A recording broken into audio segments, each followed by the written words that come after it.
Anda telah mengunduh podcast yang dipaparkan oleh Pendeta Dr. Erastus Sabdono ini dari truth.id/voice. Selamat mendengarkan podcast ini. Shalom saudara, kebenaran hari ini berjudul Momentum Tuhan.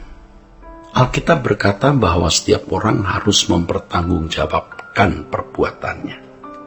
Sebagaimana Paulus pun berkata, sebab kita semua harus menghadap tahta pengadilan Kristus, supaya setiap orang memperoleh apa yang patut diterimanya sesuai dengan yang dilakukannya dalam hidupnya ini, baik ataupun jahat. Dalam hal ini jelas bahwa seseorang dapat dituntut bertanggung jawab atas pilihan-pilihan yang diambil semasa hidupnya. Seseorang tidak bisa menimpakan ganjaran atas pilihan yang ia ambil semasa hidupnya. Jadi dalam hal ini jelas bahwa seseorang dapat dituntut bertanggung jawab atas pilihan-pilihan yang diambil semasa hidupnya. Seseorang tidak bisa menimpakan ganjaran atas pilihannya yang ia ambil semasa hidupnya kepada Tuhan. Oleh karenanya sangat aneh atau absurd apabila ada orang berpikir bahwa ketika seseorang bisa berbuat baik dan berkenan, itu karena Tuhan yang membuatnya demikian. Itu kacau itu ya. Seakan-akan Tuhan itu meremut manusia, sehingga manusia bisa menjadi baik dengan sendirinya atau tidak, karena Tuhan yang mengaturnya, sehingga manusia tidak memiliki pilihan. Nah, teologi seperti itu merusak kekristenan, dan hal itu membunuh kehidupan iman banyak orang Kristen, dan contohnya itu di negara-negara barat. Sesungguhnya tidak ada satupun oknum di luar dirinya manusia yang dapat membuatnya menjadi baik ataupun jahat. Manusia diberi kehendak bebas untuk menentukan nasibnya di bumi ini dan di kekekalan. Setiap pilihan individu akan dipertanggungjawabkan di hadapan Tuhan pada hari penghakiman. Dengan mengatakan hal ini bukan berarti Tuhan sama sekali tidak peduli terhadap orang percaya atau Tuhan bersikap acuh terhadap umatnya. Tuhan adalah sosok guru yang senantiasa mendampingi umatnya melalui kehidupan ini untuk sampai di rumah Bapa yang abadi nanti. Dalam proses kehidupan kita menjadi berkenan, Tuhan menyediakan kairos atau momentum guna mengubah orang percaya. Itulah sebabnya dikatakan bahwa mengikut Yesus berarti belajar. Ada kesempatan, saudara, ada momentum yang Tuhan sengaja hadirkan dalam hidup orang percaya itu. Melalui kesempatan atau momentum tersebut, orang percaya hendak diajar untuk menyesuaikan dan mengubah diri sesuai dengan kehendak Allah. Dalam hal ini, orang percaya harus merespon pengalaman atau peristiwa yang Tuhan berikan dengan disiplin. Disiplin adalah sebuah pembiasaan yang ketat, saudara. Jadi Tuhan tidak bisa mengubah kita tanpa proses. Proses itu bagian dari tatanan Allah yang tidak bisa diganti. Maka dikatakan begini, Allah bekerja dalam segala hal mendatangkan kebaikan. Di sini jelas Allah membutuhkan peristiwa, kejadian, dan momentum untuk bekerja dalam kehidupan manusia. Allah memiliki kairos atau momentum untuk membentuk seseorang.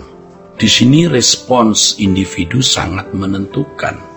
Jadi kalau seseorang tidak merespons pembentukan Allah, orang itu tidak akan pernah terbentuk menjadi manusia sesuai rancangan Allah. Saudaraku, Allah pasti memenuhi bagiannya. Tetapi apakah seseorang merespon apa yang Allah berikan?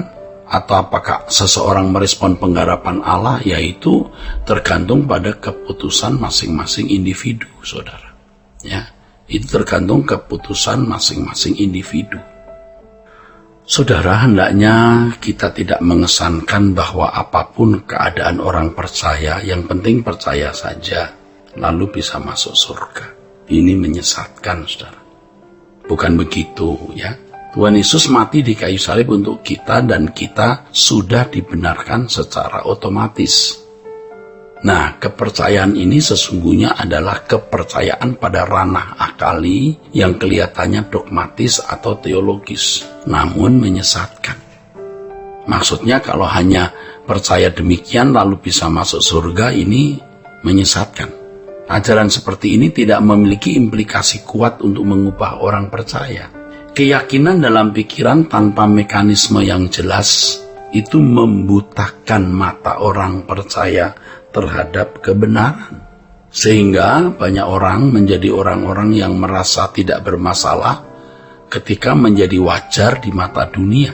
Ya sudah percaya Yesus katanya, sudah jadi anak Allah, mau ngapain lagi, mau apa lagi. Lalu merasa dirinya sudah selamat, saudara.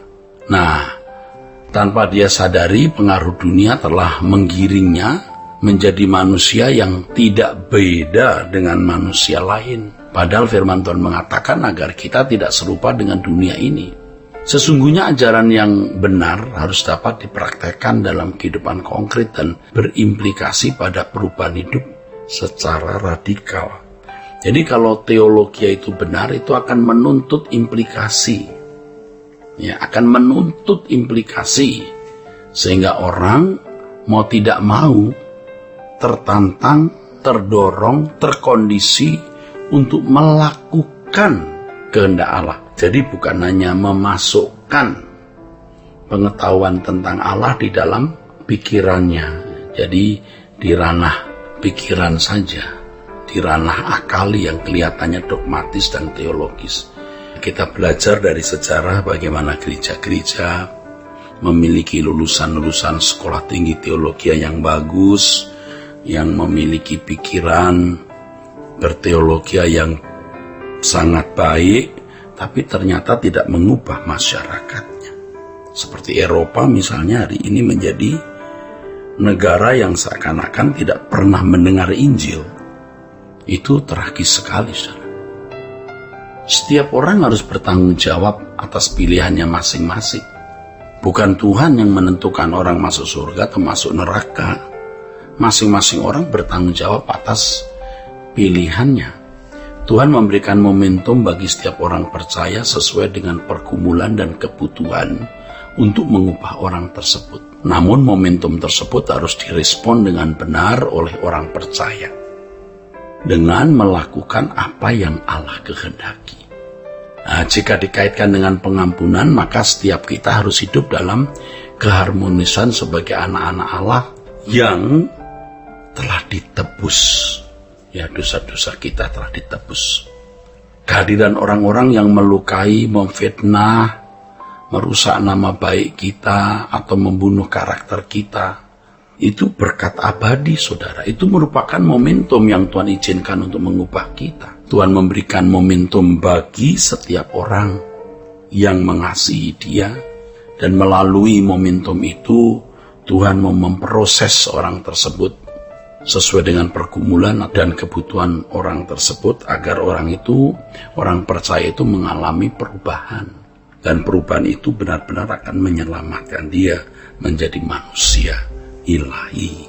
Kiranya kebenaran hari ini memberkati saudara-saudara sekalian. Sola Gracia.